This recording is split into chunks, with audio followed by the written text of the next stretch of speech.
Well, hello and a very warm welcome, ladies and gentlemen. Good evening and welcome along to Donington Park, or at least a virtual recreation of it here in iRacing for week number 2 of this incredible Armed Forces Virtual Race Challenge. We are all the way down at Castle Donington in Derby for some absolute madness tonight. We are on the national version, just under 2 miles. We'll be host to some of the action and shenanigans. And we were definitely spoiled for choice last week at our very first outing. But joining me in the commentary box again tonight is the voice of Forces News and BFBS Radio. It's none other than Mr. John Knighton. Welcome back, my friend. John, great to be here for another week of racing.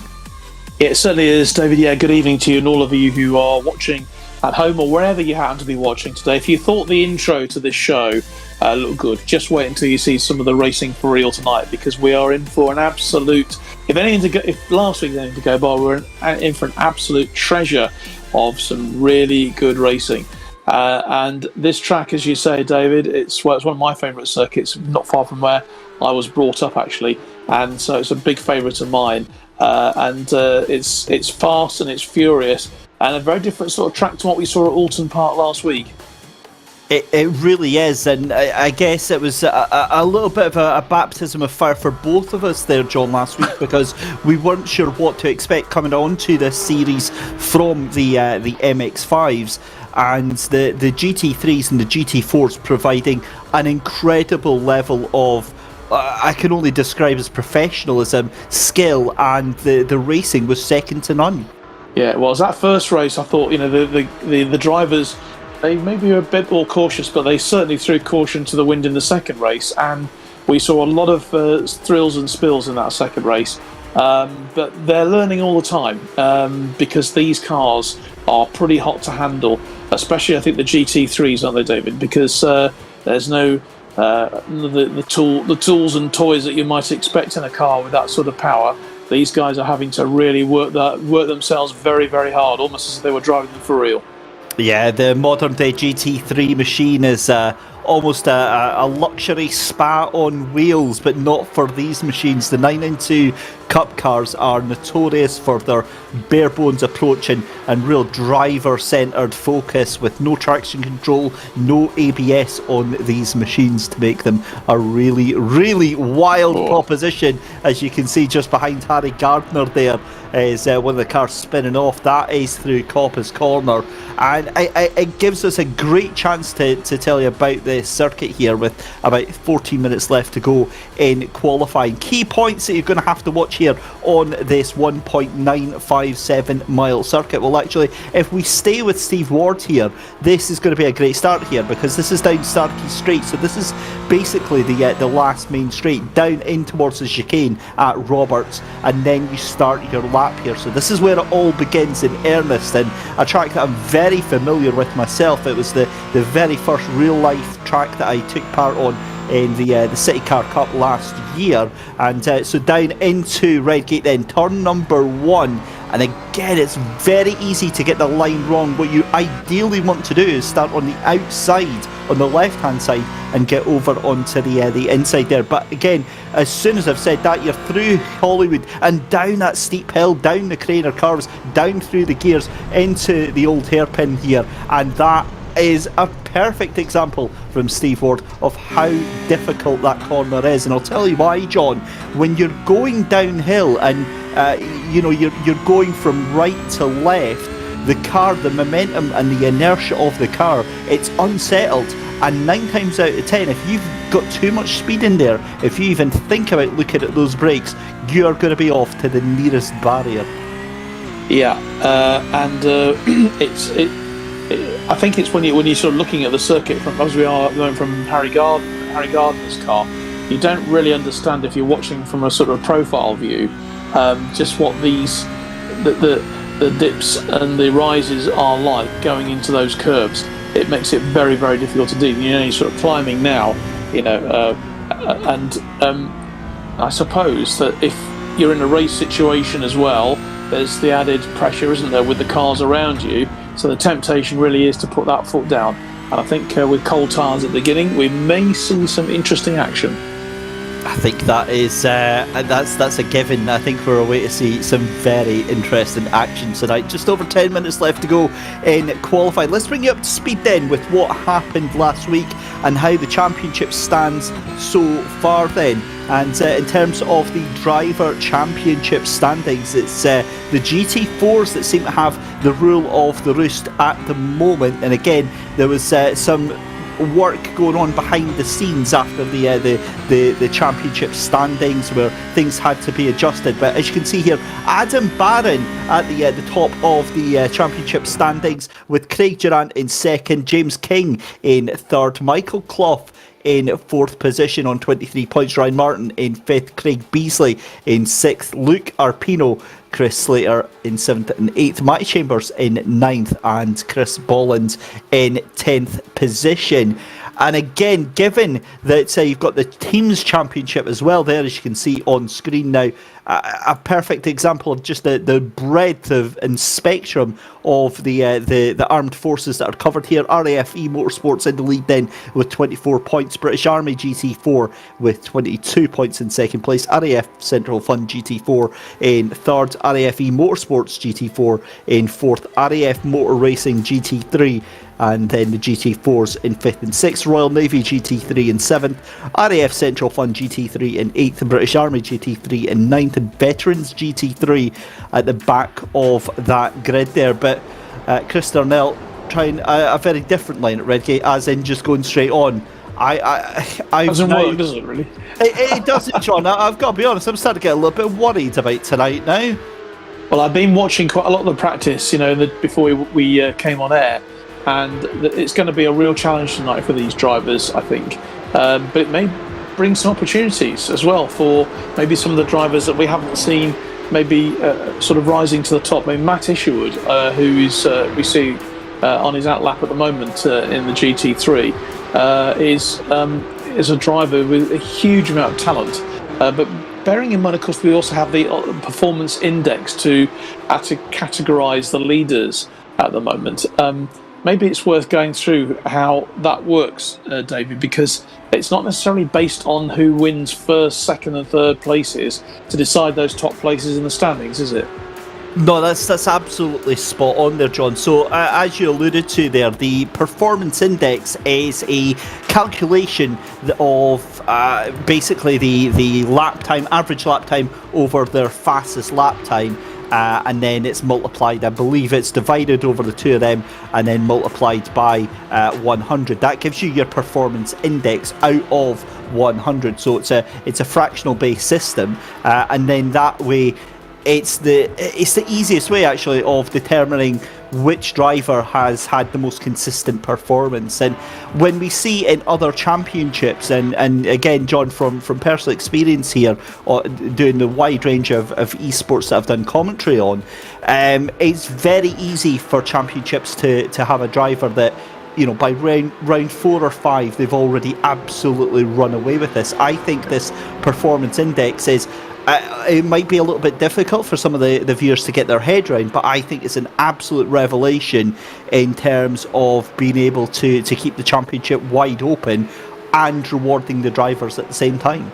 Yeah, it's a bit like the handicap system in golf, isn't it? You can be playing off 24 handicap, but if you have a blinder of a day, you can really knock the single handicap players back down the field. So it will be very interesting to see how this pans out across the season. Definitely. But we're sort of approaching how many more minutes to go? We've got a few more minutes left of qualification before the first race gets underway. And I think, as you say, the drivers are still getting used to this very different circuit, Donington Park from Moulton Park last week. And I'm expecting just to see a few thrills and spills, particularly at the start of the races when, of course, they're all jockeying for position. Never mind thrills and spills. I'm expecting to see a car on its roof coming down the Craner curves. That's what I've got my money on tonight on this one, certainly. But as we see Michael Clough here in the Porsche Cayman GC4 coming to start another lap. 13 and a half minutes gone in qualifying. Matthew Isherwood in pole position. You see a little bit of tyre smoke on the exit of that final chicane there. As I say, Matty Isherwood in pole position from Ryan Martin. And Matty Chambers in third position as well. For the GT4s, it is the return of Craig Durant to the top of that pack as well. Duncan Steele taking second place with Rob Barrett in third position. So some new names a little bit further on. Let's have a look at what happened with Craig Durant then. And that is not what you want to see. But again, John, just shows you, even though how well Craig did in Oulton Park, and he's really struggling to make things happen here. Yeah, he is, and we've seen quite a few of those. I saw a real life crash a little bit like that in the Armed Forces Championship, 3 or 4 years ago at Donington Park, and it was quite amazing. We had an onboard camera, spectacular stuff, and I forget who the driver was, and he would want me to remind who he was anyway, but literally he ended up on his roof. A spin like that went straight onto the grass and bish bash bosh straight onto the roof. Obviously delighted that he walked away, but he was a bit embarrassed, shall we say, because we had an onboard camera. But obviously this is a bit different, isn't it, with this sort of racing, that the cars tend to recover a bit more quickly. But yeah, I think we're in for a few shocks tonight. Yeah, we certainly are. And talking of which, Dan Hardwick straight up into second place here. Here's Matty Chambers, was in third position in the GT3s, was being the wards. And to be fair, that is a very, very, that's not really a big deal. And we see Tom Stevens at the same corner, and that is slightly more troublesome. But again, just rests it in the kitty litter, and we'll be able to get back out and get another go at that one. So here is Dan Hardwick then. And again, it does look like it's exactly the same corner that's down through the Craner curves from the looks of it, unless I'm, in fact, no, that isn't. That is actually much further on. I believe that's actually at McLean's, where they're on the brakes just after the Schwantz curve. So, yeah, difficult times for sure, and it just shows how tricky these cars are to handle. Yeah, and I think there's a bit of a wobble there as well. I just noticed there from Duncan Steele, but he's pulled it back well. And so these qualifying laps are really important now, because obviously the drivers will be wanting to get as high as they can on the grid, but they're not going to push it. They're not going to want to push it. Look at here, Matty Chambers going off. And I think that is at McLean's, isn't it? Or is it the Schwartz curve? But it's the weather conditions, as we have the virtual weather conditions, look perfect. No wind, as you'll be very pleased to hear, and no rain tonight as well. Certainly in this part of the Leicestershire, Nottinghamshire, Derbyshire border. We're right on the border of all those three counties in the East Midlands here for this one, David. And I'm excited, because I think we're in for a cracking race, and we've got 3.5 minutes to go for the drivers to really nail those positions. I'm really hoping tonight to see the veterans, because they've still got to score a point in that team championship. I'm hoping that the veterans who were really good last year in the Mazdas, I hope they can pull themselves out. Chris Slater having a wobble. Well, they're all having a wobble, aren't they? Look at that. Not doing his tyres any good there, is he, David? It's, I'm wondering if he needs to get a little sponsorship from Goodyear or something like that on the go, because that's not exactly the best way of doing things. But yeah, you're absolutely spot on in terms of the drivers, in terms of the veterans. It was a team that you had brought to my attention on the build up to race 1 at Oulton Park, saying to expect some big things, and then it just hasn't happened. But given that we're in a 10 meeting season, and we've only done one season, we've got 2 drop scores as well. It's pretty much round 1 for everyone if they want it to be. If they've had a bad opening round at Oulton, they can still come leaps and bounds from tonight. But it has to start right now.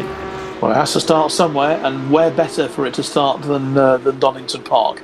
With Stu Eatock here, he seems to be grabbing this pretty well at the moment in his GT3 with the RF Central Fund backing him. And again, they need a few points, don't they, in the team total as well.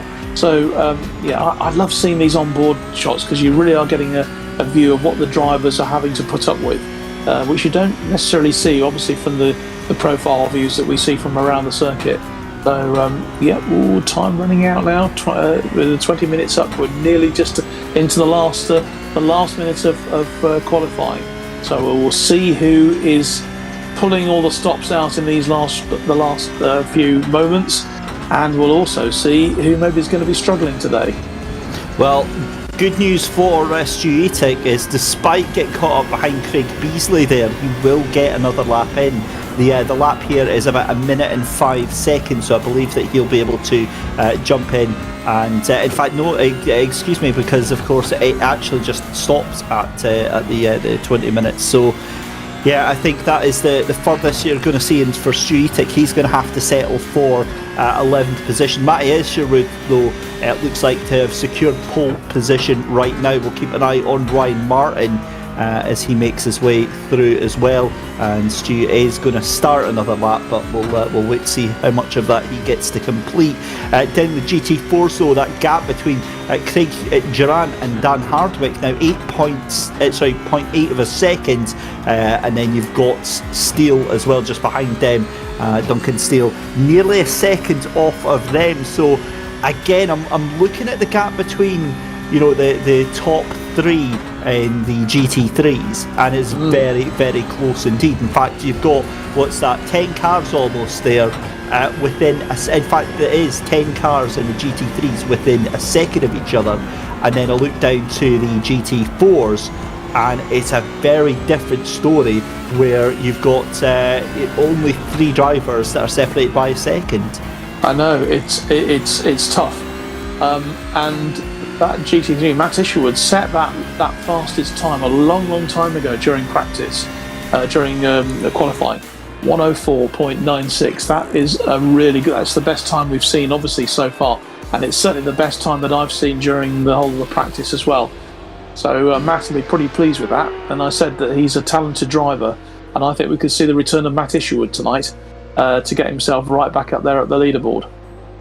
Oh, that was a scary moment there from Ryan Martin as he failed to hold on to the brakes. The car rolling back onto the track, and I think this is going to be the last lap here, I would imagine, for Chris Slater, as he is going to come across the line. But Chris Allen still on a lap, Steve Ward still on a lap as well, and nothing changing at the top of the time screen. So you see Chris Slater making a mistake, the car pitches sideways, that's on Coppice, and that is going to have to move out of the way very, very quickly, because here comes Dan Berris. He's going to be up there in just a couple of seconds time. So we've only got 2 cars left on the track then. Dan Berris currently down in 12th position for the GT3s, and Michael Clough in 21st, but that is it. The time is up.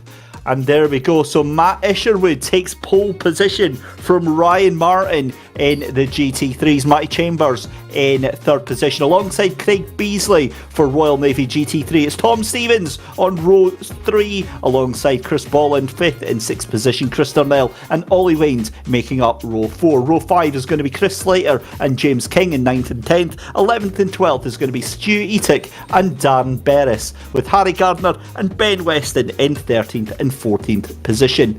It's then going to be Chris Allen and Colin Scott on row 8. Lyndon Noble at the back for Veterans GT3. Craig Durant leads off the GT4s with Dan Hardwick.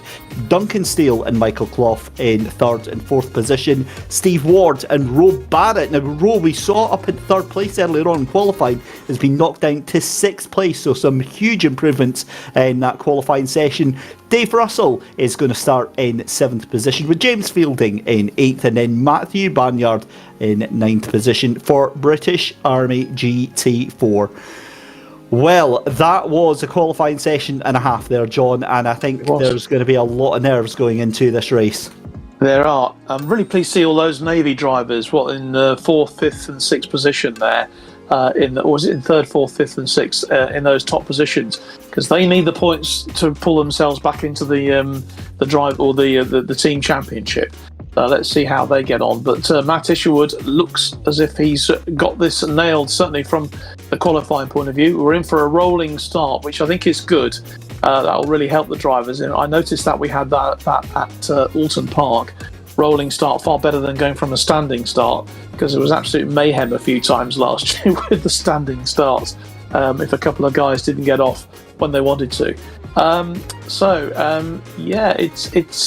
It's going to be interesting stuff here, and they're about to move off. So David, I'll let you take us through for the start of this race. Thank you very much. Matthew Isherwood is not going. What has happened to Matty Isherwood? He's got going now. That's a big panic right there. But thankfully averted. Matty Isherwood has managed to either extract himself from the toilet, or he's got his cup of coffee and he's back in his sim rig. Either way, we get ready to go green here for the second week of racing for the AFVRC here at Donington Park. It's Matty Isherwood and Ryan Martin on the front row of the GT3s. Craig Durant and Hardwick on the leads of the GT4s through the final chicane. Then the pace car is going to go in, and it's up to Isherwood to decide the pace as we get ready to go racing for the first 15-minute race of 2 tonight. The red lights are on and we get going, and that is an absolute shocker of a start there from Matty Isherwood. He's been jumped on the start there, and from the looks of it, that was all above board, and that means now that Chambers up into the lead of the race. But here comes your GT4s, and again another jump. There's up the inside. That looks like Steele and Hardwick fighting out side by side. Meanwhile, Craig Durant absolutely off into the sunset. Matty Chambers though in the GT3s has pulled an absolute blinder coming from that second row to take the lead of the race. And I've got to be honest, Matty Isherwood with some big problems there, John. Yeah, I'm not sure what happened. He was just not on the money really when the flag went down. But yeah, what a great start from Matty Chambers. Ryan Martin as well, a brilliant start from him. Matt Isherwood now back in third place with Craig Beasley fourth, and Chris Boland up there in fifth place at the moment. But there's a long way to go here, and a really good clean start though, again to say, David, bearing in mind how chaotic some of that practice and qualifying was. They've all started really well, with the exception, unfortunately, of Matthew Banyard, who made all the way up to fifth position, and that's contact Roe Barrett off as well, and that is not what you want to see. I believe that was Dave Russell that got involved with that one as well. Matthew Banyard still off. Dave Russell ends up having a moment here, we can see on the replay, and James King has had a huge moment. He was up into fifth position. He's off the track. He's got to go in again, but a huge moment there for the number 23 of James King, and that is a big hit between the 12 and the 25. The 12 of Dave Russell and Matthew Banyard. That's how we saw Banyard off into the grass there. Harry Gardner spins off then as well. He's in the number 41 car. And my goodness me, John, you said that we were in for some drama tonight. We certainly haven't been disappointed. No, a bit of a commentator's curse though, David, by saying it was such a clean start to the race and suddenly all hell breaks loose. But yes, but Matty Chambers is still out there in front with Ryan Martin in second place. Chris Boland up to third place. What has happened? What has happened to Matt Isherwood? He's just no longer there, or maybe he's in third place. Yeah, because obviously we were jumping from first and second to the fifth place on the leaderboard. But yeah, it was just like a whole chapter of instance all rolled into one there, and I think it just goes to show how quickly, if the drivers just lose it a little bit, then we're in for a bit more smoke and fire at the top of that picture as well. So yeah, it's all to play for. Oh, what's happened to Ryan Martin? Ryan Martin from second place is all the way down into 13th. Here's a replay of what happened with Darren Berris there. That's on the brakes into turn one then, into Redgate Corner. Looks like the car just locks up and points him into the opposite direction here. Here is Ryan Martin then, and oh, that's what we call netcode there. You can see a little jink under braking, and what happens is that the two computers can't quite decide what actually has happened, and there's a little miscommunication, and it looks like, right, for Ryan Martin's point of view, he feels like he's just been hit up the rear, and from the guy behind, he just sees the car wobbling away off into the gravel there. So unfortunately, that's a horrible one to see there, but he just has to try and dust himself off. Meanwhile, Chris Bolland's off into the grass as well. Craig Durant has had a bit of a moment there, but how has Craig Durant got a 4-second lead over Colin Scott in second place? For Michael Clough. That is an amazing gap, and it must have been more as he goes a little bit wide at turn one there. Yeah, I mean, this is peculiar, isn't it? I wonder whether we're seeing something on the timings that isn't quite right. Yeah, Matt Isherwood is now, of course, up to second place behind Matty Chambers, with Craig Beasley in third place, and it'll be interesting to see whether the guys who've had those coming offs are going to be able to pull themselves back into this. We're now on lap 5, aren't we, of this race, and we've had just over 4.5 minutes of a very eventful first race here tonight. So let's just see this. Colin Scott, he goes off, and so that's position lost for him in the GT3. Yeah, I hate to say it, he's all the way down into 17th place just now. Just having a look as well as we see Lyndon Oble and Ryan Martin coming together there. That's the Veterans GT3 driver and the RAF Central Fund GT4 driver. They've come together, and Ryan Martin and Lyndon Oble dropping far down the order there. You can see stuck on the entry to this is the replay here. Coming together between a GT3 car and a GT4 car. It's never going to end well, is it? For neither of them, really, and feel sorry for Linda there. She's still probably getting to grips with this, the power of this Porsche, and having problems to get back onto the track again at the moment. So she's being overtaken by everybody. But get yourselves back in contention there, Linda. That's it. She'll be right down at the bottom of the field now, of course. A big learning curve for everybody. But Matty Chambers, look at him. He's going really well, isn't he? Now he's got just under half a second lead over Matt Isherwood, with Craig Beasley following on in third place. That's in the GT3s. And Craig Durant has increased his lead to 6.2 seconds. Amazing. Yeah, amazing pace. Although, how nervously do you think Matty Chambers is going to be right now? That gap to Matthew Isherwood was 0.8 of a second. Now down to about 0.4 of a second as we see Michael Clough doing a little bit of rallycross down through the old hairpin for the 6.5 minute here at our first race of the evening.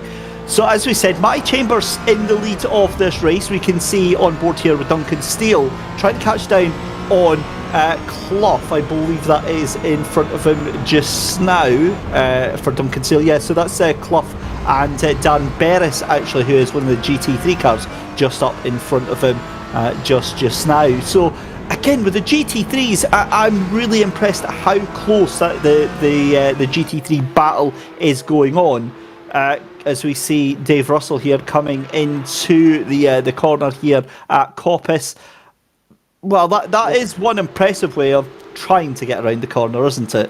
Well, it's a sort of controlled drift gone wrong, which you would see in rallying, wouldn't it? But not necessarily on the circuit. But he'll be back in there. I see that the gap in the lead is not changing very much between Chambers and Isherwood. So it's just down to now 0.375 to 0.4 of a second. So that's really close. And I'm sure that Matt Isherwood is probably planning some sort of attack as we head towards the latter stages of the race, and just sort of seeing how that's going. 105.6 is his lap time, so a good second slower than he was achieving in during the qualifying. Yeah, it certainly is, and this is a fascinating little battle going on right now. This is Michael Clough just ahead in the GT4s in second place. This is a replay then. That's Tom Stevens, the 90 and the 89. That is Tom Stevens and the 89. Craig Beasley as well there. You can see the number 42 of Rob Barrett rejoining.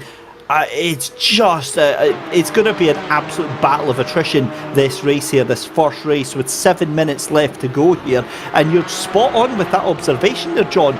Isherwood did catch up. In fact, what has happened to Isherwood? That's now 1.5 second gap, 1.6 second gap. So that gap is going up.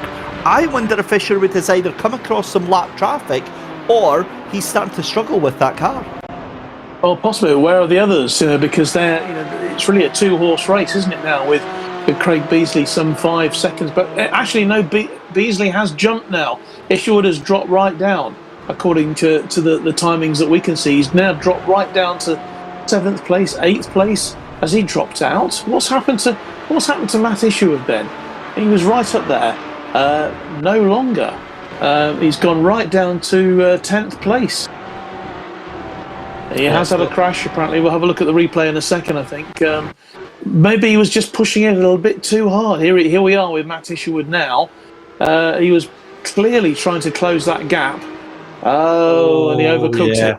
Yeah, you can see all he's done there, John, is he's lifted the car up on that sausage curb on the left-hand side, completely unstabilizes the car there, and he's in a rock and a hard place right now because he's trying to do the best that he can. He has to keep the car still to avoid causing an accident for everything else. So fair play to Matt. That was a brilliant bit of driving there just to keep the car where it was. But beyond that as well, you can see that battle raging on for the GT4s. In fact, that's all come to a head as well, because now Clough is all the way down into 4th position. Here's Chris Darnell then, and this is battle for 3rd and 4th position. You can see Tom Stevens firing it up the inside in the 89. They're side by side then, coming down through Hollywood, through the Craner curves. Is Chris Darnell going to try and get the cut back into the old hairpin here? I don't think he is. I think he's going to have to just let this one go. And the thing for them is they're right on the tail of Craig Beasley. So this is for the final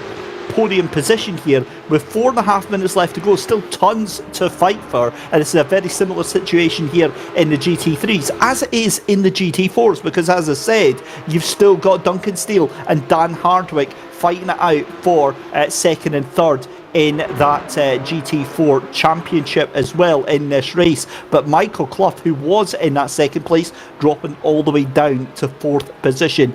But it's still Tom Stevens and Darnell fighting it out tooth and nail. You can see them in the background there. Chris Darnell still desperately trying to take that position. This is Chris Allen though for British Army GT3. And the great thing about this, John, this championship, is that no matter your skill level, you will always have another car to keep you company. Absolutely. One thing that struck me as well, David, tonight is that any attempts at close overtaking, any dogfights, are ending up in accidents. And I think that the drivers are having real problems. Keeping the cars on the track is one thing, but actually fighting it out and fighting for track position in a sort of a situation like this, it's bringing mistakes, which is what we expected.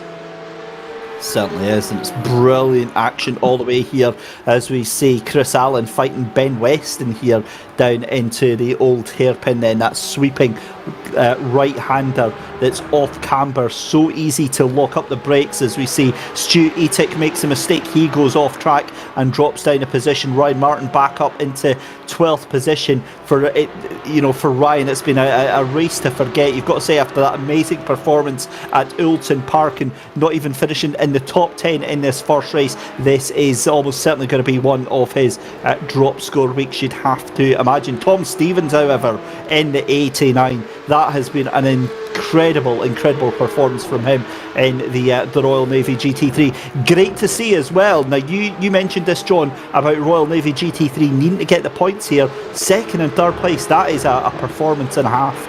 It is. It's something they'll be very pleased with. They'll be hoping that they can just keep that up, because it's one thing getting to these positions. It seems to be quite another keeping them, as we've been seeing. Matt Isherwood is now up to 8th place again. He's closing in. He's only a second behind Chris Boland at the moment, less than a second behind him. So, but then there's a gap of quite a lot going through to Ollie Wayne. Ollie Wayne has done well. He's got himself up to 6th place. Ollie was one of the stars of last year as well. Maybe he's just beginning to find his feet now on board the Porsche. Oh, and who's gone? That is Chris Allen. So that was down in 12th position in the GT3s. And just as I said that about Craig Beasley and Tom Stevens, of course, what I completely forgot there, John, is the fact that we've now got a Royal Navy 1, 2, 3. Because, of course, our race leader, Matty Chambers, is part of that team as well. Oh, and that's contact. And that is a bad mistake with the 85. That's poor Ryan Martin in the battle, in the thick of it again. And he's just not had a break tonight at all. I'm starting to feel really bad for Ryan. Yeah, you can't help but feel for him. He's had no luck whatsoever this evening so far. But yeah, you're quite right. Look at the Navy places. It's really good to see, isn't it? With Matty Chambers, Beasley, Stevens, and now Craig Durnell as well is right. Chris Durnell is right up there with Matthew Banyard at the moment in the GT4. He's gone off the circuit. They really are having problems controlling the cars.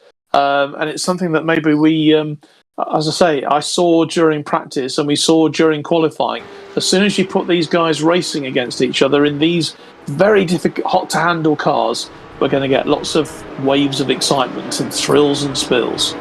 Oh, 100%, absolutely. And just watching Matthew Isherwood here making his way through. Tom Stevens into pit lane.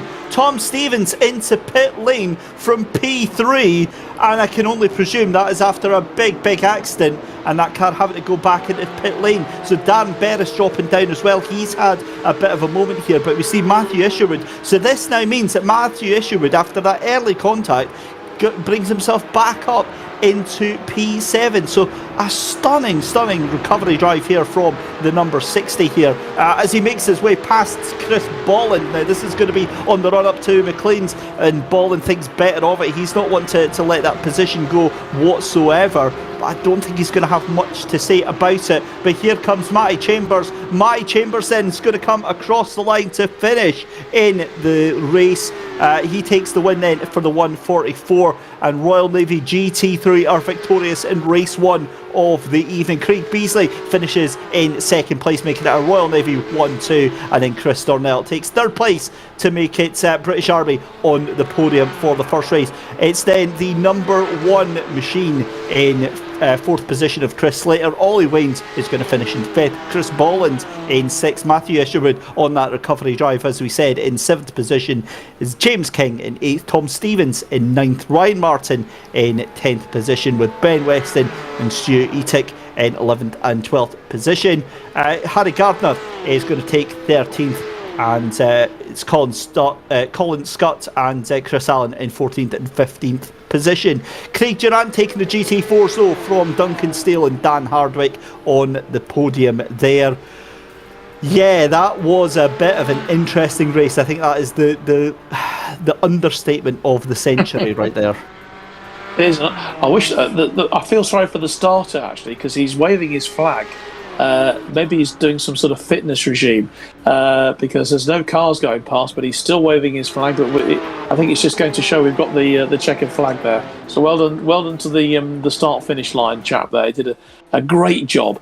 But yeah, I mean, great news for the Navy with Matty Chambers and Craig Beasley first and second, and a third place for Chris Donnell from the Army, with obviously with Craig Durrant finishing first for the GT4. Good results, good performances, interesting race to say the least.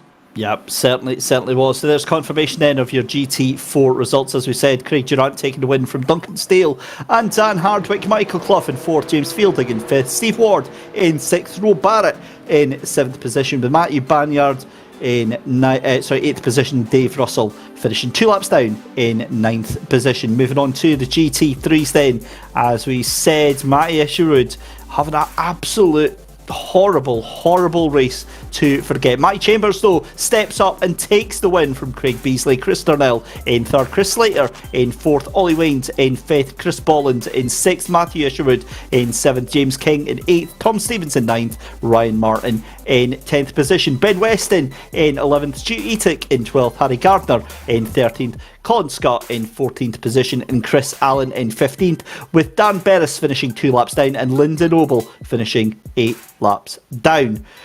So there we go. That is race 1 out of the way. Was that exactly what you were expecting there, John? Well, I'm not sure if I was expecting it, but I think it was on the cards, given what we saw in practice and in qualifying. This is a tough track for the drivers with the extra power that these cars have.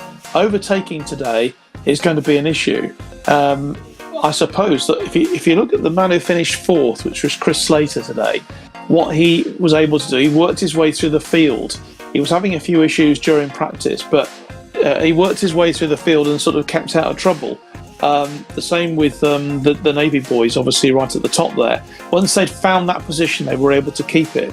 I feel sorry for Matt Isherwood because he had such a good lead there at one stage, and then it just went wrong. Almost when you just put that little bit of extra pressure on the pedal, and suddenly the car goes a bit awry. It'll be very interesting to see what the drivers have to say in the interviews that we do with them.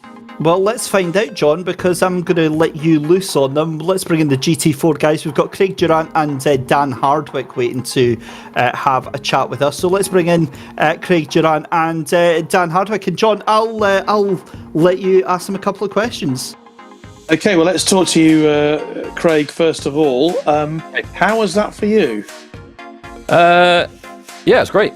I think I did pretty well, I think. You certainly, yeah, you did. It's a challenging course in these cars, isn't it? And we saw a lot of cars coming off, a lot of incident. What was your strategy to sort of try and keep out of trouble? Strategy was to pick a lap time and try and match it, to be fair. It didn't quite always work out. Felt like I was racing a few GT3s at one point. And I think that was my strategy, was to pick a lap time and go for it. Well, it clearly worked for you because I think all around you there were people coming off and there were people who were maybe pushing a little bit too hard today. How are you feeling about this car compared with the Mazda last year? There's obviously a huge difference. Just tell us about that. Yeah, it's a huge difference in power, clearly, and speed. Everything happens so much quicker. I can only imagine a GT3 car is even more so. But you've got more toys in the GT4 car anyway to lean against. You've got the ABS and the traction control are tied together, but you can use that and you can have a bit more fun in it, I think. And Craig, obviously, you're clearly before the first race today, you were second in the championship. Good to get these early points on the board, and you won't have done yourself any harm today with that performance in that first race. And that's what it's all about in the day. Well, that and being here and having fun. So I can't say any more to the guys, especially that are organising this. It's great so far. Well done. Congratulations on that. Let's bring Chris in, shall we, as well, for a chat. Chris, how was that for you?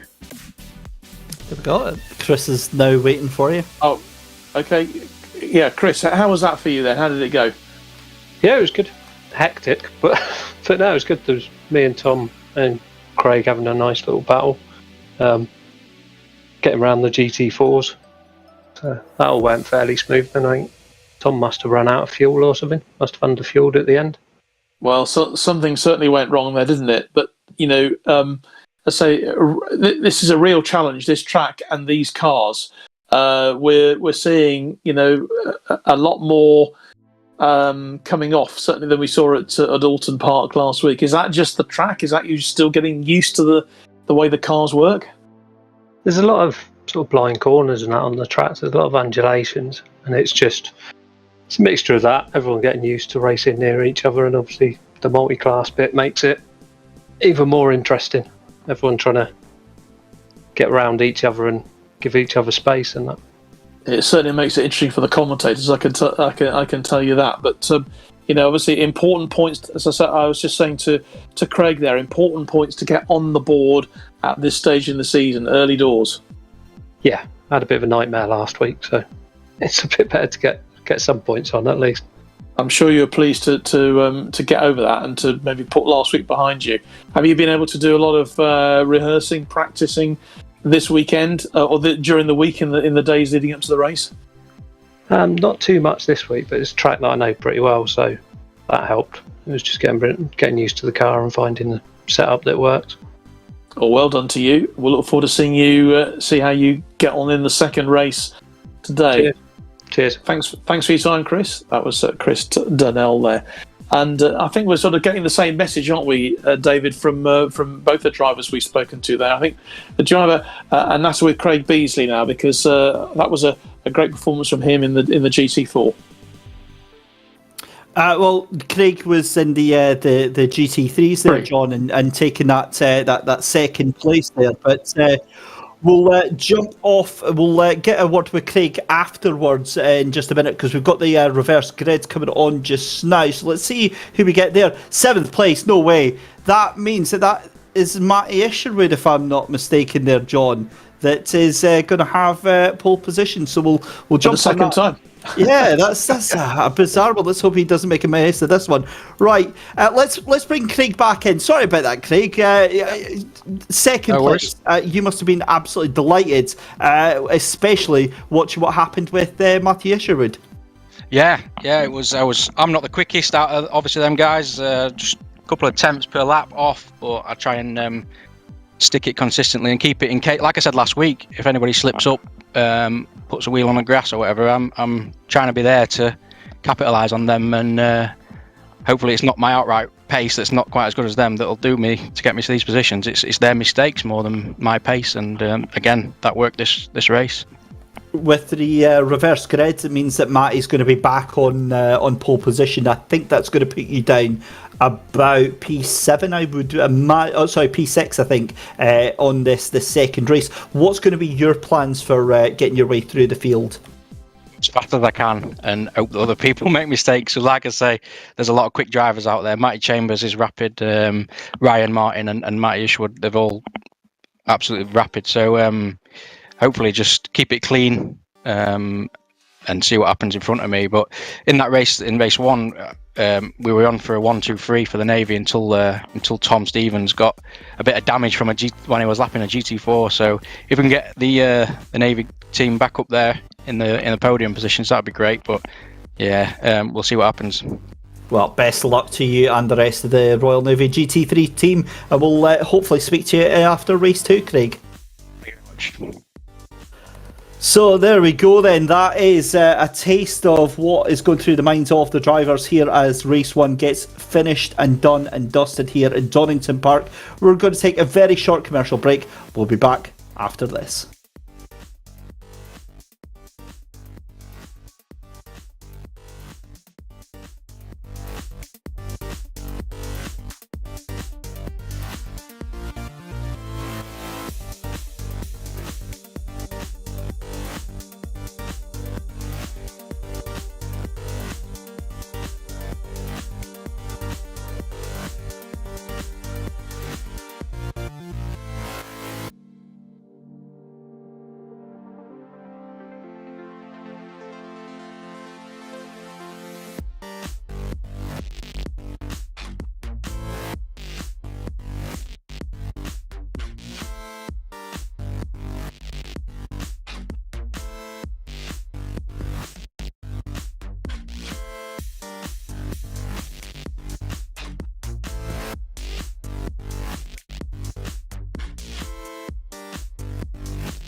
A very warm welcome back then, ladies and gentlemen, to week 2 of the Armed Forces Virtual Race Challenge. It's David Christie and John Knighton back in the commentary box for race number 2, another 15-minute race to go. A couple of things that we need to unpack from our wonderful audience over on YouTube here, John. Firstly, Chris Needham, we need to give him a little bit of a ticking off because he might have retracted it, but he's trying to suggest that Matty Isherwood can't actually drive in real life either. As we head. A monstrous slur, if you don't mind me saying so. It is. I saw it. He's retracted it, but I saw it. Anyway, we'll come back to that in just a second. Matty Isherwood, though, on pole position for race number 2, alongside Chris Bolland. Ollie Waynes in P3, alongside Chris Slater. It's then Chris Darnell on row 3, alongside Craig Beasley. Matty Chambers down in P7, with James King keeping him company in 8th position. Tom Stevens in 9th, Ryan Martin in 10th, and Ben Weston alongside Stu Eaton on row number 6. In 13th position is Harry Gardner, Colin Scott in 14th, Chris Allen in 15th, alongside Dan Berris, with Lyndon Noble at the back for Veterans GT3. GT4s then, it's Roe Barrett on pole position along with Steve Ward, James Fielding on row 2 heading up with Michael Clough, Dan Hardwick and Duncan Steele, Craig Durant and Matthew Barnard on row 4, Dave Russell in P9. A very quick turnaround though, the cars making their way round through Coppice, getting their way down onto Starkey Straight for the second time of asking. Here are your race 1 points then. Remember, this is over both GT3 and GT4. We'll probably come back to them if we can in just a minute, but Craig Durant, probably no surprise to see another very consistent drive from those GT4s. But we get ready to go green here for the second race of the night at Donington Park, the national variant, which means there's no Melbourne hairpin, through the chicane. And look at those RAF machines coming through in formation to start the second race off. It's going to be Matty Isherwood to get them going. Doesn't make the same mistake this time, gets going, and that's a great start for Matty Isherwood. They go down into Redgate. The first time of asking, there's almost 6 cars wide going into the first corner. They all pick themselves up and get themselves dusted off as they go down through Hollywood. Roe Barrett leads them across the line for the GT4s as they get underway as well, and that means that it's James Fielding in second place. But have a look at that, because up the inside Steve Ward takes that second place, and there goes Roe Barrett wide at Redgate. And we've got off, that's Tom Stevens for Royal Navy GT3. Craig Beasley has gone off as well. Oh my goodness me, well there you go, that is the chaotic start that you were possibly not wanting for GT4s.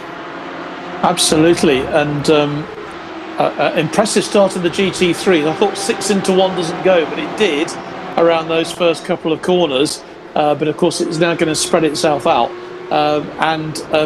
Interesting start for both. Let's just look at Stu Eaton here then, who was going into this first bend, and we could just see, just going around the corner there, but it's okay, he's survived. Away they go. And I think we'll see how much the drivers have learned from that first race around this Donington Park circuit, because I think there's a lot to learn. Yeah, certainly is, and we're going to find that out in the next 13.5 minutes. Craig Beasley into pit lane, so that is damage for the number 90 machine, and that looks like his race is already done and dusted. Chris Slater goes wide at turn number 4. He keeps it back on the track though, and keeps his 4th position here, as we see Matty Chambers then down in 5th position. This is coming up to McLean's then on the run up the hill towards Coppice Corner here, as we can see just action everywhere. This is back at Hollywood then, down through the Craner cars. So this is the battle with the GT4s then for 6th, 7th and 8th position, as well as we see picture in picture. Matty Chambers in the middle of that battle there. He's got Slater up in front of him, Chris Slater. Ollie Wayne is up there as well, coming through the final corner, and that's a great exit out of the final corner there. You can see almost going 3 wide across the start finish line. They're coming down into Redgate then, turn number 1. They are 3 wide, and this is 4th, 5th and 6th position, and that is Ross Martin getting slightly, Ryan Martin even, slightly escorted out wide, which means that he goes down behind James King, and he got an excellent run out of that final corner there, John. and he got made to pay for it going into turn 1. Yeah, he did, but it could have been so much worse for him if he just hadn't been in control of that situation. So I think he probably recovered pretty well, didn't he? But Matt Isherwood seems to have survived at the moment, proving everyone wrong at the moment. So come on, Matt, you keep that going, and let's see whether you can improve things in this race with Chris Boland. Second place, just half a second behind. Ollie Wayne doing well as well. He's just under 2 seconds now behind the leader. So all to play for.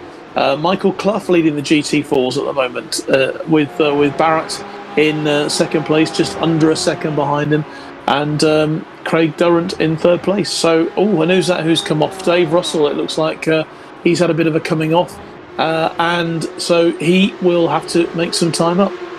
Yeah, he certainly will. And I've got to be honest, John, all of this is completely irrelevant because we've got to go where all the attention is. And it looks like from YouTube chat, all the attention is with car number 41. Harry Gardner is our superstar this evening, as Ollie Wayne has a huge moment and ends up dropping all the way down the order. That's out of the old hairpin bend there. And that is, do you know exactly what that is? Is that he's heard all the attention onto Harry Gardner and he's wanted to try and distract me from it. But here is...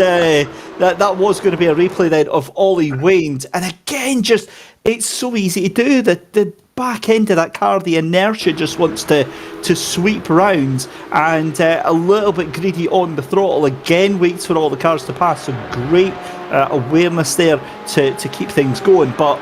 I'm going to be 100% honest with you. The one person right now with egg on their face is Chris Needham in YouTube chat, because for all the comments about Matty Isherwood not being able to drive in real life, well, it's not really shown here with him being out in the lead of the race by 0.6 of a second. He's proving everyone wrong, isn't he?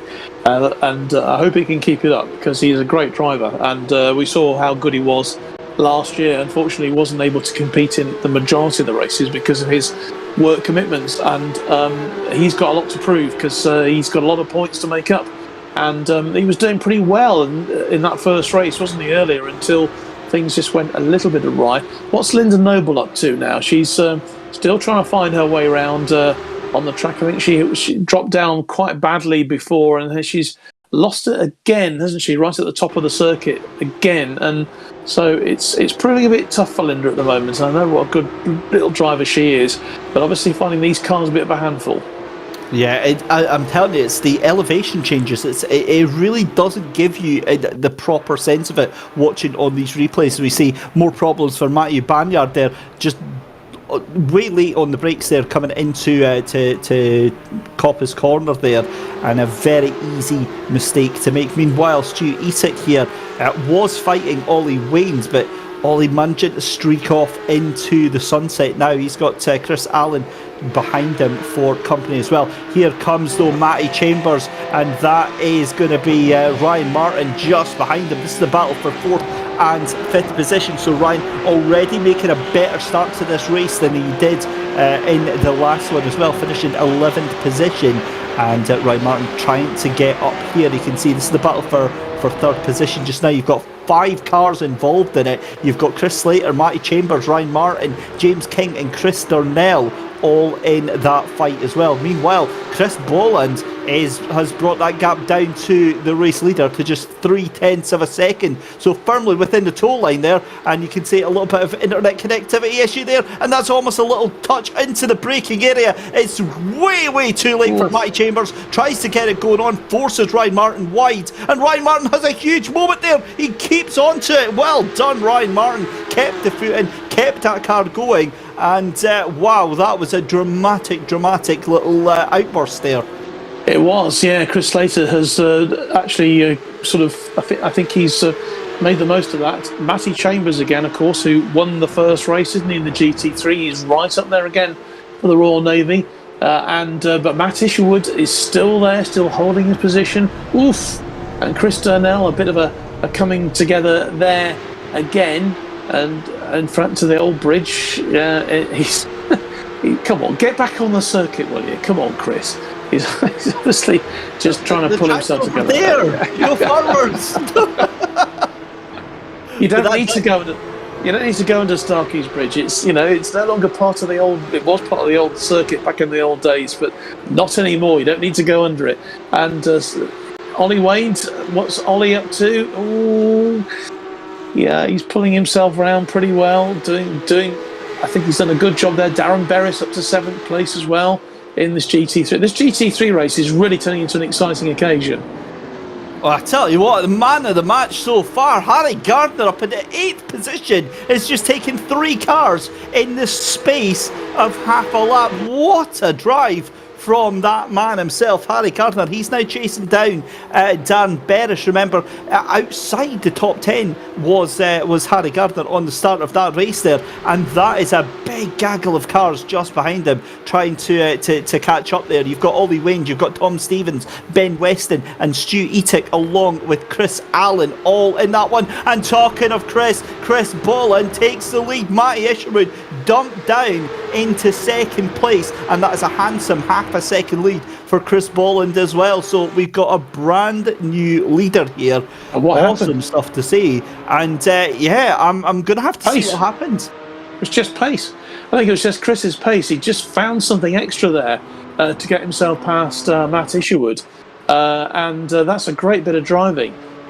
Chris gets himself into the lead. Really good performance, really great driving there. But you'll note that Matt Isherwood will be coming straight back at him. Just half a second between them. James King now up to 3rd place as well. What's happened to Chris Slater? He's dropped down to 6th place. He must have had some sort of accident or some sort of coming off. And it's that curve again that's done it, David. That first curve. Yeah. I'm not sure. I think that was a little bit of a contact from Matty Chambers that did that one. I was trying to think of a polite word to use for that, John. I'm not sure there is one for that. That might get looked at from race control afterwards, but yeah, it is what it is. I mean, look, you've got these cars going at such a pace, trying to go down into turn 1, and not always is it going to end up in a good outcome here. This is on board then. This is a replay then of Matty Chambers.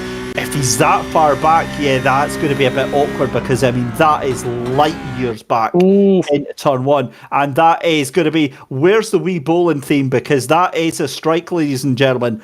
You'd be proud of that if that was a 10-pin bowling lane. I don't think Chris is going to be too happy. Chris Slater will be too happy about that, but he'll work his way back. He's up to 6th now again, and he's chasing hard after Ryan Martin, isn't he? And Matt Isherwood is back in front. He has taken the lead again from Chris Boland. So that is a real battle between those two, and who knows how it's going to finish. Certainly not me. I'm very confused at that one. I think the timing screens are having an absolute fit watching that right now, because they're going back and forward all the time. So we'll try and cut to that shortly. But here is the battle for 3rd position then. It's you've got Dan Hardwick there just ahead of Roe Barrett. What a recovery drive from Roe Barrett, starting up in pole position of this race. Got dumped down earlier on. Here's James King as well, making the move up the inside there of Matty Chambers. So again, now this is what we have to watch here, Matty Chambers, because we saw gets a good exit out that final corner, is going to try and go around the outside here, but I think he's actually going to get the cop back. What a move from Matty Chambers, tries to get the through on down at the Craner curves there, can't quite make it happen, but have a look who's waiting in the background there. It's the cheeky Scotsman himself, Ryan Martin,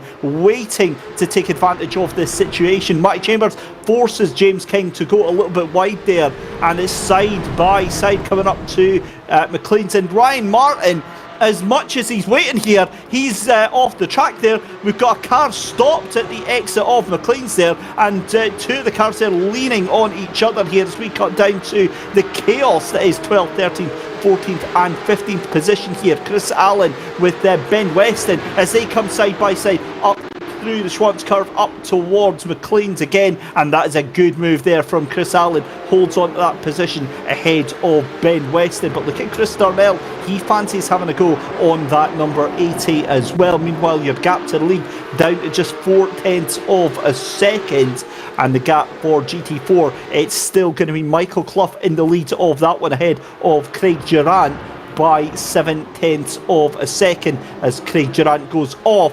And that is a huge moment for someone who was doing so well in GT4s. That is not going to do the performance index, John, any good whatsoever.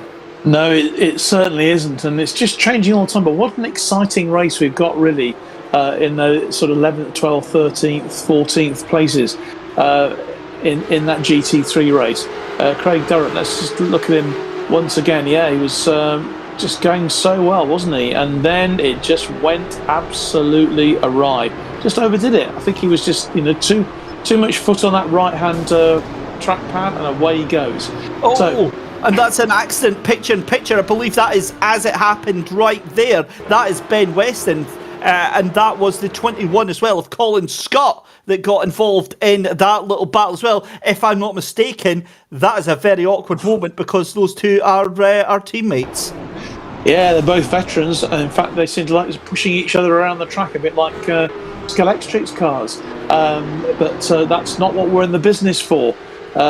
Here's Matty Chambers. What's going on with Matty? And it's only when you see that undulation and dropping down and up so quickly that you realise how difficult this track is. It really is a tough one to negotiate. Matt Isherwood still leading. He's now 1.1 seconds ahead of Chris Boland. And Michael Clough is now got a 13-second lead according to the timings over Craig Durant. So Michael Clough going extremely well. He's keeping himself well out of trouble, isn't he, in the GT4? Yeah, he certainly is. And we come up to 15 minutes, about to be on to the clock here. Matty Isherwood's going to start his final lap of the race then. He does indeed. Followed closely by Chris Boland. That gap now 1.1 seconds. Here is Chris Darnell then down in 13th position, trying to get onto the back end of Chris Allen. Allen loses it right in front of him, and that is like handing a position on a silver platter. Chris Darnell for British Army GT3 is going to take that position every single day of the week as we head into our final lap of the race. We go picture in picture, and you can see there Matty Isherwood then on the brilliant drive that he's had here halfway round the circuit, coming through McLean's then on the run up to Coppice for the final time. That gap down to 0.9 of a second here. It's been a brilliant performance there for Matty Isherwood. Linda Noble having another moment. Unfortunately, she is off into the grass and possibly into the barrier as well. But down Starkey Straight for the final time into your chicane. It's been an exemplary performance, proving the critics on YouTube wrong. Matty Isherwood for RAF Motor Racing GT3 comes out the final corner to win race 2 here at Donington Park. It's then going to be second place for Chris Boland. Third place is going to be for Matty Chambers. James King is going to come across the line in fourth position. It's Ryan Martin after a hairy moment earlier on in the race, taking fifth position. Chris Slater in sixth. Tom Stevens in seventh. Ollie Wains comes across the line in eighth position. Ninth place for Dan Berris. Stu Etick in 10th. For the GT4s even, it's going to be Michael Clough with an impressive 23 second lead over Craig Durant. Dan Hardwick is going to come across the line. A dead heat for that GT4 class second place there. So more problems for Craig Durant. Steve Ward is going to come across the line in fourth. Then James Fielding in fifth for GT4s. Then further down it is Duncan Steele, Michael Banyard, and Dave Russell as well. Well, wow. If race 1 was a bit wild, race 2 was just absolutely bonkers. It certainly was, but I think a huge credit has to go to Matt Isherwood there, because he got pole position. He was overtaken by Chris Boland, but he worked his way back into the race and produced, I thought, was probably one of the driver of the day performances in the GT3. with Chris second and so Matty in third place. And as far as the GT4s are concerned, well, Michael Clough, that is a fantastic win, wasn't it, for him?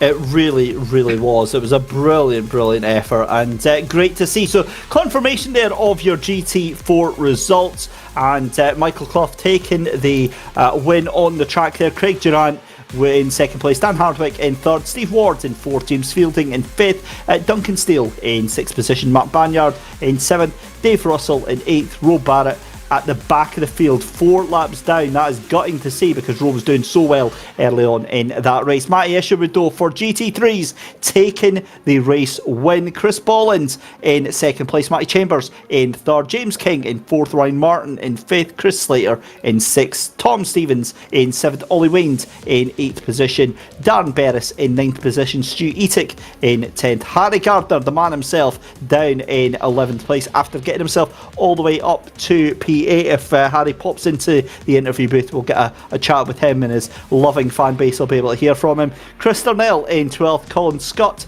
in 13th position, Chris Allen finishes in 14th with Linda Noble in 15th, 1 lap down, Ben Weston finishes 2 laps down, and Craig Beasley, after a great race 1, 12 laps down. John, we have got a very full interview room. We certainly have. I'm not quite sure where we're going to start, actually, but they all want to talk, don't they, which is great. I think, obviously, I'd like to hear from Matt Isherwood, I think, first, because that was a great recovery from him in the GT3. So, Matt, if you are there, congratulations. Can you hear me? Yes, I can. Thank you very much. You were certainly one of the pace setters last year. Not so much the first races last week, and a bit of a disaster, I think, for you in the first race today. But my goodness me, you came storming back. How important was it for you to have that pole position? Obviously, with the spin of the dice, obviously that moved you into the pole position. How important was that for you in that second race there, Matt?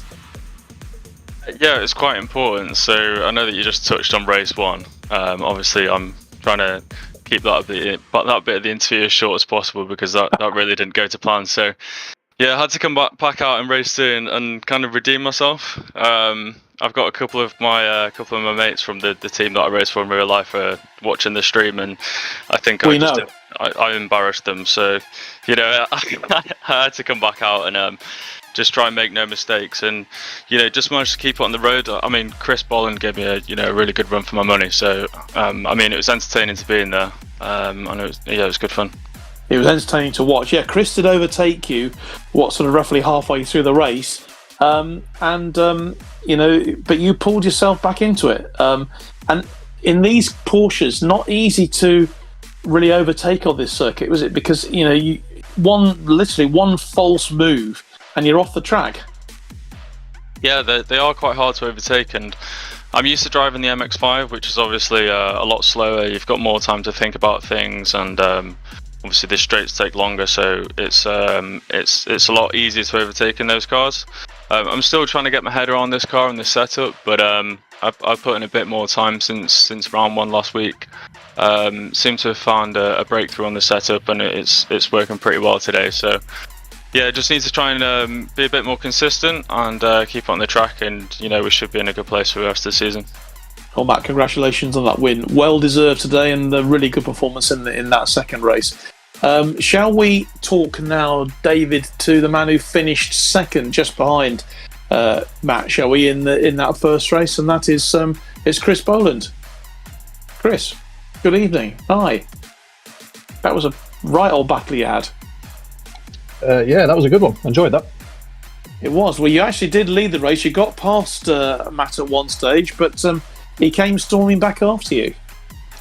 Yeah, from the get-go, I knew Matt would have a couple of tenths on me, so I was quite surprised when I was still with him by sort of lap 8. So the game plan from there was just to see if he made a mistake, and sure enough, he locked up.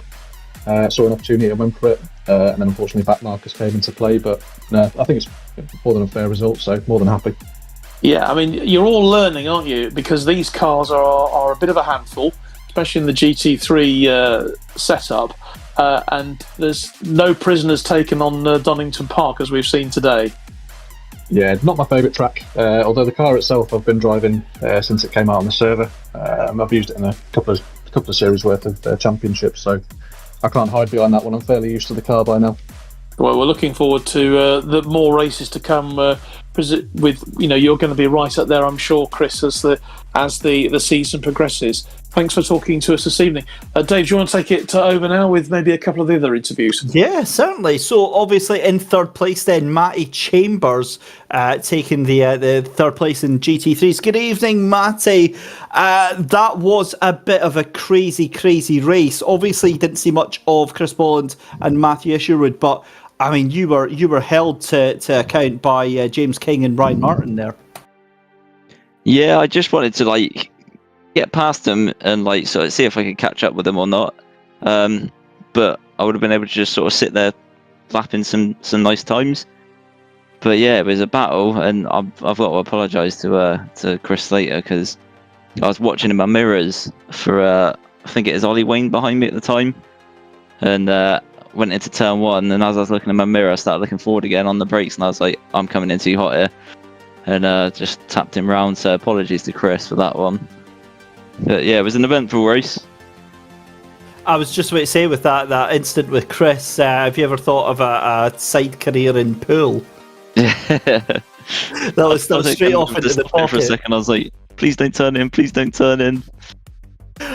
Joking aside, though, I mean, these cars, I mean, they are a very tricky animal to tame. How easy is it staying on that edge of being fast but being in control? Yeah, they want to kill you every corner, and on the brakes there, it's just there's obviously no assist or anything like that really. It's just if you brake slightly too hard, you're locking up going wide. If you're slightly too much on the throttle, you're spinning it up, and then if you turn in without the car being balanced beforehand, it spits you out. It's something else really. But when you get it right, it does feel amazing. But it's very tricky to do. Well, it was enjoyable to watch nonetheless. Congratulations on the podium, Matty, and looking forward to seeing you back out at Knockhill next week. Yeah, cheers for that. So let's move on to GT4s then. Michael Clough there.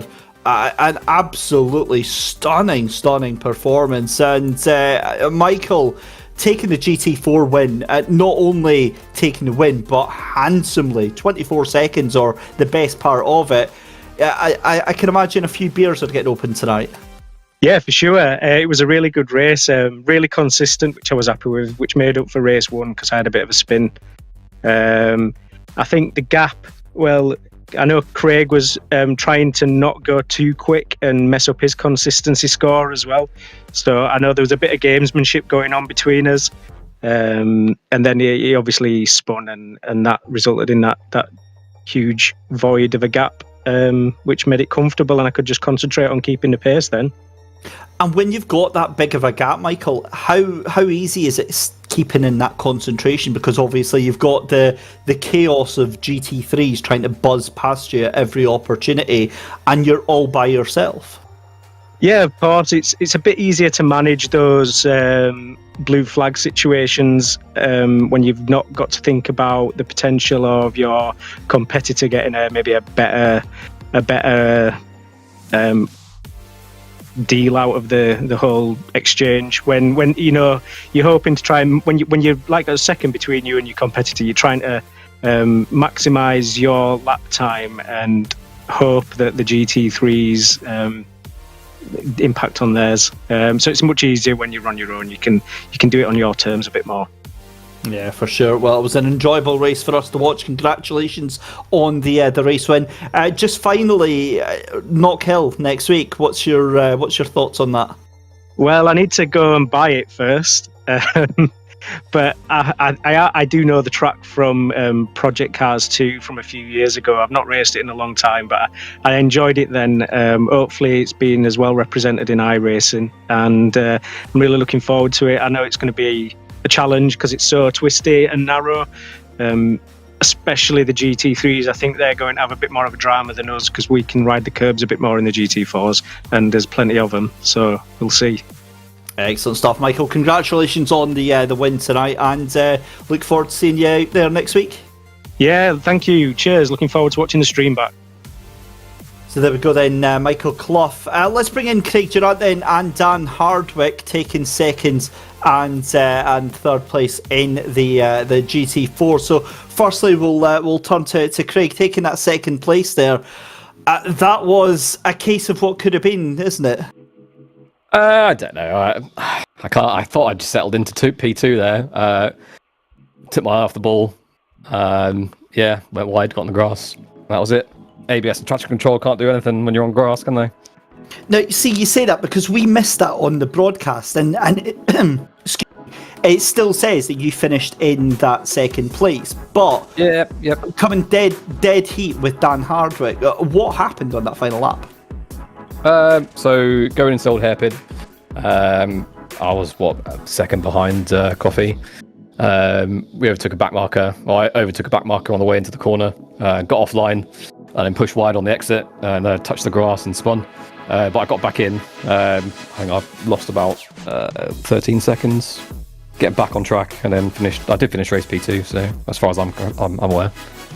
Yeah, you did. It's on the timing screens. It shows that you and Dan Hardwick came across the line at exactly the same time. So it's a perfect time to bring you in, Dan. What happens for you in that race, and do you feel you could have done anything differently? Starting a fair way back, I had a bit of a fight on to get through the out of place people, but I rode for quite a bit. We were having a good little battle, and then I got a little jump on him out of the chicane and went left onto the straight, thinking I was going to go around the outside, and I made it stick on the outside of turn one and made that happen. And then unfortunately, Rowe a bit later had a spin, but and then I saw Craig was a good way in front of me, but all of a sudden he was 1.6 seconds in front of me, and I thought it's on. But we were in a bit of GT3 traffic at the time, and it was getting a bit dicey. And yeah, just chased him for the last couple of laps, but it wasn't quite to be. But it was a good race. And how difficult, guys, are these GT4 cars to handle? From my personal experience, they've always given me the impression of turn, please for the love of God, turn, give me some grip. Craig, do you find understeer an issue with them? In race one it was pretty good. The track temps were really cool. It may not have seemed any different on the stream, but for race two, the track temps were almost double. We were up into like the high 30s, and that really made the front of the car push wide and understeered. So you were having to brake so much earlier into the corners to get it turned in.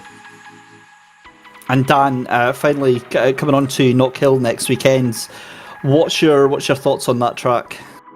It's going to be interesting. I did a race there a couple of weeks ago in the iRacing IMSA class. Normally the class difference is about 5 seconds between GT4 and the TCCs. At that particular circuit, there was very little to tell between them. In fact, they were just mixing it up on the grid. So it's going to be very interesting next week. There may well be some racing for position between the GT4 and GT3. So it's going to be a good race. Well, I was going to say, just very, very quick. I was going to say, guys, both of you, such consistency today in both those races. So you'll be really looking forward to next week to keep that going. Yeah, absolutely. It's an interesting scoring system, but one that which kind of levels between the classes and also levels between the almost the skill levels and the equipment levels that people have got at home racing on. So it's taken a little while to get it kind of perfected, but really it's starting to show its benefit now, and that'll go through the season. Well done both. Excellent. Congratulations. Well, there we go then. That is Craig Durant and Dan Hardwick then second and third place for the GT4s. John, let's wrap things up then. Week 2, and I think they've kind of made things difficult for themselves because they've given us such an entertaining first 2 weeks. How can they possibly live up to this? Well, I think we will continue to see the sort of action that we've enjoyed these last two, simply because of the cars and how difficult they are to drive. The Knock Hill course, I very much is new to me, so I'm looking forward very much to seeing how they get on with all the bends and twists that it promises to provide. And I think they'll find it quite hard going in these cars, which are.